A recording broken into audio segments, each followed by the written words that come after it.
So mga chong, ang malaking tanong ngayon, makakaya ba ng Gilas Pilipinas ang paparting na window nang wala si Justin Brownlee? Dahil habang patuloy yung preparation ng ating national team, isa sa pinakamalaking concern ngayon ay ang status ni Brownlee. At kung sakaling hindi talaga siya makasama sa laro ng Gilas, ay napakalaking adjustment ito para sa ating national team. Dalaminin natin mga chong, hindi simpleng player lang si Brownlee dahil siya ang pangunahing offensive weapon ng Gilas. Kapag kailangan ng puntos, kapag kailangan ng clutch play, at kapag kailangan ng isang player na kayang gumawa ng paraan, kahit mahirap ang sitwasyon, madalas si Justin Brownlee ang kanilang hinahanap. Kaya naman, napakalaking adjustment para sa Gilas sakaling hindi makapaglaro si Justin Brownlee. Sa ngayon, hypothetically pa lang yan, pero ano ang mangyayari sa Gilas sakaling hindi talaga makapaglaro si Justin Brownlee? Sino ang sasalo sa kanyang production? Dito magiging interesting yung role nila Kai Soto, AJ Edu, Dwight Ramos at iba pa. Mas kailangan nga nilang maging mas aggressive sa opensa, lalo na sa scoring department. Hindi pwedeng umasa lang sila sa isang player dahil kapag wala si Brownlee, kailangan mas maging balance yung atake ng buong kupunan. At syempre malaking bagay din yung 3-point shooting. Kung magiging consistent yung shooting ng Gilas, pwede nitong mabawasan yung pressure na naiwan sakaling hindi makapaglaro si Brownlee. Pero may isang bagay na hindi basta-basta mapapalitan.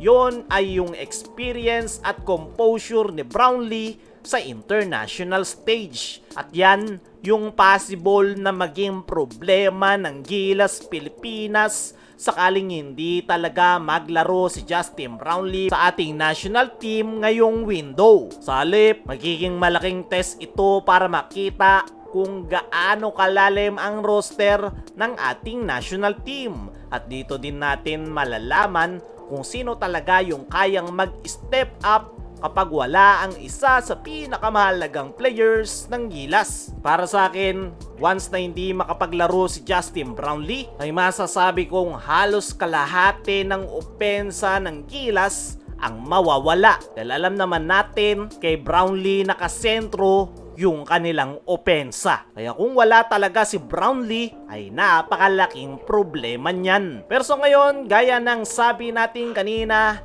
hypothetically lang yan. Kumbaga, iniisip lang natin kung ano yung possible na mangyari sa Gilas sakaling biglaang hindi maglaro si Justin Brownlee. At possible talaga na mangyari yan dahil injured nga yung kanyang nire-recover at the same time, wala na tayong naturalized player na po pwedeng ipalit sa kanya dahil hindi umabot yung papers de Bene Boatwright na sana ay papalit sa kanya. So ngayon, ang tanging magagawa lang natin ay maghintay at magdasal na okay yung recovery ni Brownlee at makahabol ito sa Gilas Pilipinas bago yung kanilang magiging laro this upcoming August 28 kontra Jordan. Medyo okay na yung lineup ngayon ng Gilas Pilipinas dahil sa pagbabalik ni Kai Soto. Pero mas magiging maganda para sa ating national team kung makapaglalaro si Justin Brownlee. Sa ganon ay mas mapapataas yung chance natin na mag-qualify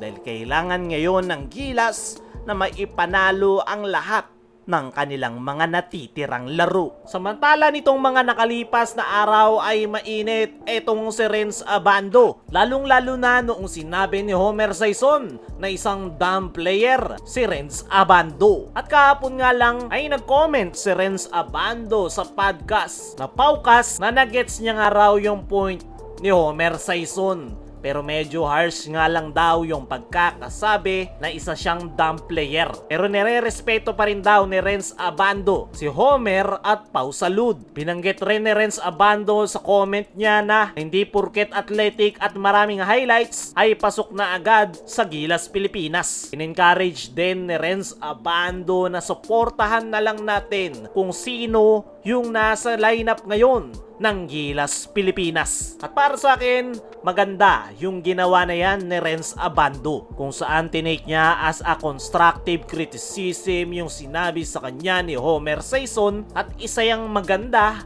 para sa isang player dahil marunong siyang tumanggap ng constructive criticism at paniguradong gagamitin niya ni Abando para mas i-improve ang kanyang laro. Kaya mga chong, ano ang masasabi nyo sa sinabi na yan ni Renz Abando kay Homer Sison? Ano rin yung masasabi nyo sa posibilidad na hindi maglaro si Brownlee? Kakayanin kaya ng Gilas? I-comment mo lang dyan sa ibaba.